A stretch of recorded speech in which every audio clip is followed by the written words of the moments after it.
కొన్ని కొన్ని అంశాలు మనం నేరేటివ్గా మాట్లాడుతున్నా సరే వాళ్ళ నేరేటివ్ థింకింగ్తో దాన్ని తొక్కేయాలని చూసేటటువంటి వ్యవహారం ఉంటుంది. కానీ నిజం ఎప్పుడు కూడా నిప్పు లాంటిది.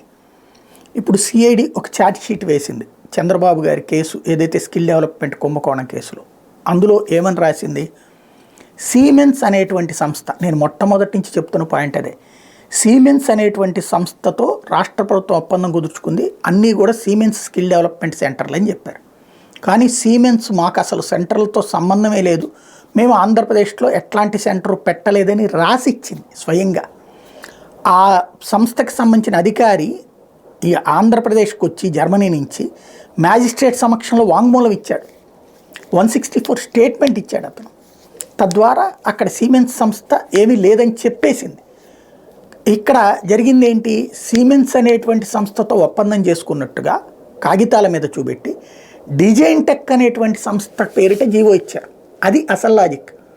అంటే వెరీ సింపుల్, ఈజీగా అర్థమయ్యే భాషలో చెప్పాలంటే అంబానీ గారిని పిలిచి అంబానీ కారు డ్రైవర్తో ఒప్పందం చేసుకున్నారనమాట. అంబానీ గారిని పిలిచారు, ఆయన ఏదో చెప్పుంటాడు లెక్క, ఓ 5,000 కోట్లు 10,000 కోట్ల రూపాయలు ఇట్లా పెట్టుబడి పెట్టాలంటే ఇవి కావాలని.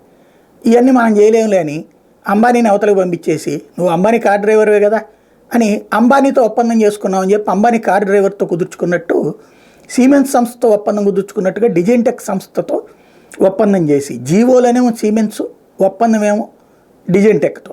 డబ్బులు డిజైన్ టెక్ ఇచ్చారు. ఆ డిజైన్ టెక్ నుంచి మళ్ళీ ఎలాగ పంపింగ్ అయినాయి, వెనక్కి ఎట్లాగా సర్క్యులేట్ అయినాయి అన్నటువంటిది ఆల్రెడీ ఈడీ తేల్చి చెప్పింది. ఇప్పుడు ఈ విషయంలో చంద్రబాబు గారు మ్యాక్సిమం ఇరుక్కున్నారు. రేపు పొద్దున ఆయన తెలుగుదేశం పార్టీ అధికారంలోకి వచ్చి బీజేపీ సెంట్రల్ గవర్నమెంట్ మేనేజ్ చేస్తే ఆయన్ని కాపాడాలి తప్పించి లేకపోతే కష్టం.